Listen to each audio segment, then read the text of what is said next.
皆さんこんにちは、みわです。今日は私が留学していた時の話を少ししたいと思います。というのも、学生の時に使っていたノートがいくつか見つかったので、一緒に見せたいと思います。まずカナダに来る前の話なんですけど、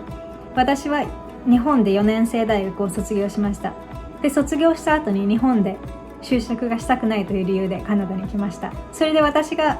アプライしたのがカナダの公立のカレッジです。で、プログラムは観光業を取りました。で、外国人としてカナダの大学にアプライするには英語の試験のスコアが必要です。で、大体 IELTS のスコアが必要なんですけど、試験に向けて日本の大学の図書館でこのぐらいの分厚い参考書を借りました。でも実際に全然やる気が出なくて、1、2回開いて勉強したんですけど、その後はずっと閉じたまま置いてあって、で、その時確か大学4年生の冬休みだったんで、電車の定期を持ってなくて、で、その参考書を返すだけのために片道2時間かけていくのは時間もお金も無駄だし、行きたくないとなって何度も本の貸し出しを延長してたんですけど、最終的に返却しないといけないってなって、どうしても行きたくなくて大学に電話をして何とか郵送で返却できないか頼んで郵送したという思い出があります。それで試験当日になって行きました。で、大学にアプライするには最低 6.5 ポイントが必要だったんですけど、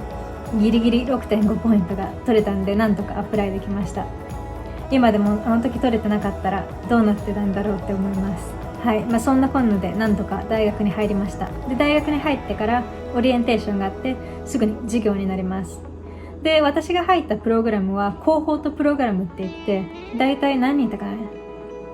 20人いるかいないかぐらいの小さいグループで卒業までずっと一緒に勉強していくっていう環境でした。で、実際にどんな授業があったかっていうと、観光業に関する授業が多かったです。はい。じゃあちょっとこのノートから見ていきたいと思います。これはカナダで買ったノートなんですけど、びっくりするぐらいペラペラで薄いです。消しゴム使ったら破れちゃうんじゃないかってぐらい薄いんで、私はボールペンで書いてました。はい。まずはこんな感じ。これは観光業の授業なんですけど、キーワードがいくつかまとめてあります。はい、こんな感じですね。はい、あとはなぜかアカウンティング、会計の授業も取らなきゃいけなかったので、こんな感じで会計の授業にノートがあります。この会計の授業は先生がオーストラリア人だったんですけど、すごいアクセントが強くて、今でも一つ覚えてることがあって、先生がサイルっていう単語を授業中に言ってて、サイルってなんだってずっと考えても分かんなくて、分かんないなと思いながらも聞いてたんですけど、授業を。そしたらその先生がホワイトボードにサイルっていうスペルを書いたんですけど、それがセールだったんですよ。セールのことをサイルって呼んでて、全然もう会計っていう内容が分かってないのに、それにオーストラリアのアクセントが入っても全然わけわかんない授業でした。でもなんとかテストもパスしました。はい、その次は、こっちのノートはあんまり書いてないんで、ちょっとこっちも見たいと思います。これは日本で買ったルーズリーフです。ここに横に挟むのがなくなっちゃったんで、こんな感じでバラバラになりながら使ってます。最初は、これは観光業のノートです。この授業は確か期末テストにこのノートの持ち込みがかかったんで、結構丁寧に書いてます。はい、こんな感じで。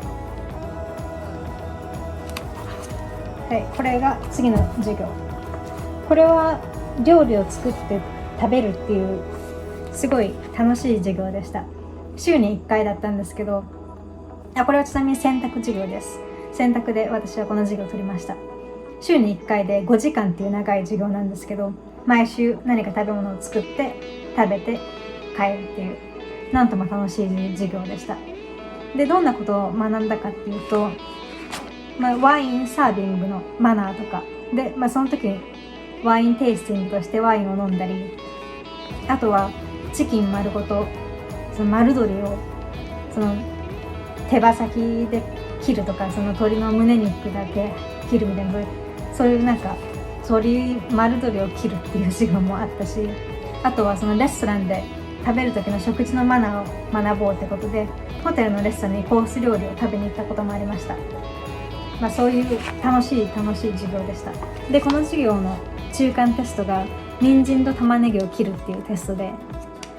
期末テストがペアになって人参と生姜のスープを作るっていう面白い授業でした。この授業はすごく楽しかったです。はい、他の授業はこれも多分観光業の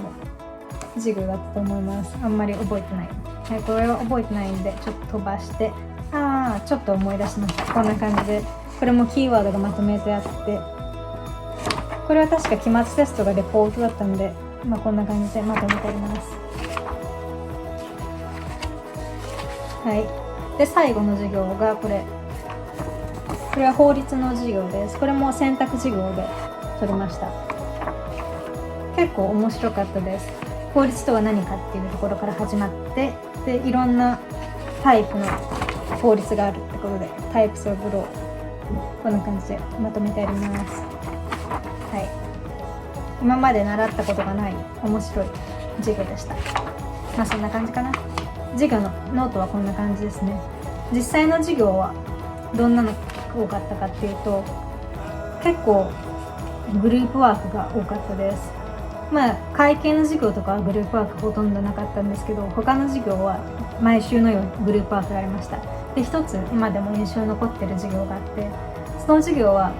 まず教科書を買うんですけど、でその教科書をチャプター12345みたいにたくさんチャプターがあります。